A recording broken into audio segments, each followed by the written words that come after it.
Обвинуван дека доцни со електрификацијата зад конкурентите, германскиот МАН реши да ги забрза работите и представи прототип на нов електричен влекач.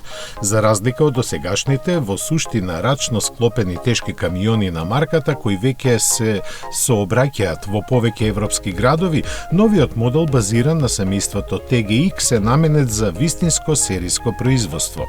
Тој треба да биде поефикасен и достапен во поголеми количини, за што свој скромен финансиски придонес ке даде и баварската влада.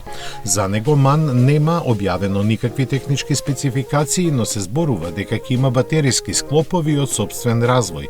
Германците планираат да започнат со негово производство во 2024 година, а дополнително од стратегијата ќе им е до крајот на деценијава да бидат подготвени и за камион задвижуван од водород.